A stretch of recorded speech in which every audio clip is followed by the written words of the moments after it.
काम 49 वर्षापासून परमपूज्य मोठे बाबा नागराज बाबा यांच्या माध्यमातून देशातलं सेंटर महाराष्ट्रातले राज्य सोडलं तर महाराष्ट्रातलं पहिलं असं इतकं मोठं प्रमाणावरचं मंदिर त्याची 49 वर्षापूर्वी स्थापना झाली। जेव्हा स्थापना झाली आजूबाजूला जंगल होतं, एकच मंदिर या ठिकाणी होतं। बाबांनी लावलेले छोटंसं रोपटं आज त्याचा वटवृक्ष झाला आहे। आपण बघताय सगळा परिसर, त्यात एक शिक्षण संस्था पण परमपूज्य बाबांच्या आशीर्वादाने जे एक सामाजिक बांधिलकीतनं त्या ठिकाणी शाळासुद्धा चालवली जाते।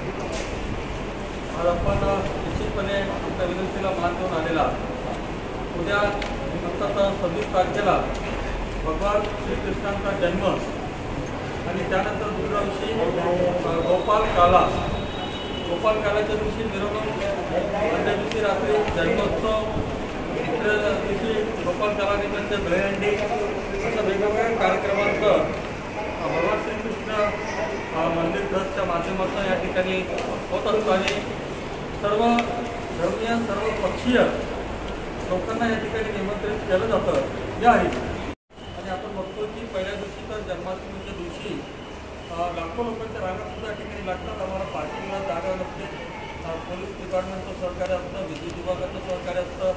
आपल्या माध्यमातून नागराज बाबा यांनी या मंदिराची स्थापना केली आणि समाजातल्या तळागाळातल्या विद्यार्थ्यांसाठी शैक्षणिक सुविधा उपलब्ध करून देण्यामध्ये एक खूप मोठा मोलाचं कार्य या आपल्या मंदिराने केलेलं आहे। प्रतिवर्षाप्रमाणे याही वर्षी आपण 2 दिवसाचा हा जन्मोत्सव आयोजित केलेला आहे बंधूंनो।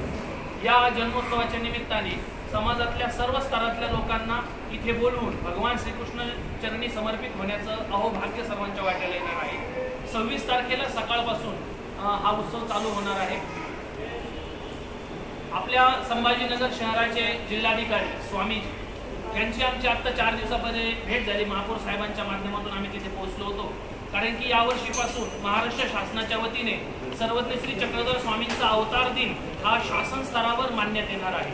तसा जी आर शासनाने काढलेला असल्यामुळे त्याची अंमलबजावणी आपण करावी यासाठी आणि शासनाने पहिल्यांदाच ईश्वर अवताराचा फोटो प्रकाशित केलेला आहे, जो महानुभाव संप्रदायाने काल्पनिक सर्वज्ञ चक्रधर स्वामींचा एक प्रतिकात्मक फोटो म्हणून शासनाला दिला होता। तो शासनाने छापलेला आहे बंधूंनो, आणि तो छापलेला फोटो प्रत्येक शासनाच्या कार्यालयामध्ये लागावा यासाठी म्हणून आम्ही आयोजित आजचे हे आपली सर्व मीडिया, प्रिंट मीडिया, सर्व पत्रकार बंधूंची सभा, या पत्रकार परिषदेला प्रामुख्याने या ठिकाणी उपस्थित असलेले आपल्या शहराचे सन्माननीय महापौर नंदकुमार मोरे, त्याप्रमाणे आपल्याला मार्गदर्शन केलं सुदर्शन मुनी, त्याप्रमाणे संस्थेचे विश्वस्त ॲडव्होकेट नानासाहेब पाटील संतोडे आणि शहरातून आलेले सर्व प्रिंट मीडियाचे, दैनिकांचे सर्व प्रतिनिधी, वार्ताहर, पत्रकार बंधू,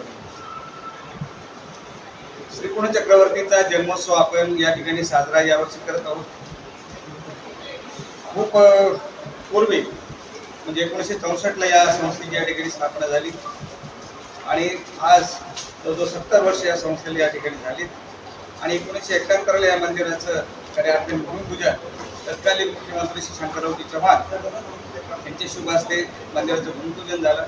मूर्ती स्थापना त्यांच्याच हस्ते 1975ला झाली आणि नंतर खऱ्या अर्थाने हा संप्रदाय एक वेगळ्या विचारधारेचा समाजाभिमुख, समाजामध्ये जाऊन काम करण्याची मानसिकता, एक पुरोगामित्वाचा विचार घेऊन समाजामध्ये जे जे चांगलं आहे, जे वैगुण्य आहे, ज्यामुळे अधपतित होऊ शकतो आपण, त्या सर्व गोष्टी करण्याचा संप्रदायातल्या संतांनी तो विचार समोर ठेवला। म्हणून जे सोशल मधले जे काही काम करणारे ज्या काही संघटना आहेत, जसं रोटरी क्लब आहे, लायन्स क्लब आहे, जायंट्स क्लब आहे, या सर्वांच्या माध्यमातून या संस्थेचे मूळ संस्थापक संचालक कैवल्य श्री नागराज बाबाजी ते या सर्व याचे सभासद होते आणि त्यांच्या माध्यमातून सर्व जुने श्रेष्ठ पत्रकार या शहरातले सर्वांची या संस्थेचा त्या निमित्ताने संबंध आला आणि राजकीय क्षेत्रातली सुद्धा सर्व मंडळी या संस्थेशी जोडले गेलेली होती आणि तो विचारधारा आज तागायत पुढे चालू ठेवण्याच्या दृष्टिकोनातून आज समाजामध्ये अशा काम करणारे, जे सोशल मध्ये काम करणारे, समाजाभिमुख असलेले जे जे म्हणून प्रतिनिधी आहेत, समाजसेवक आहेत, धर्मसेवक आहेत, त्या सर्वांना एक माध्यम आहे. जन्माष्टमी हे माध्यम आहे, परमेश्वराचा अवतार आपण साजरा करतो हे माध्यम आहे. परंतु या सर्व माध्यमातून महाराष्ट्राची लोकसंस्कृती आणि आपली जी भारतीय संस्कृती या सर्वांचा ताळमेळ समन्वय साधणं आणि सर्व समभाव ज्याला आपण म्हणतो परधर्म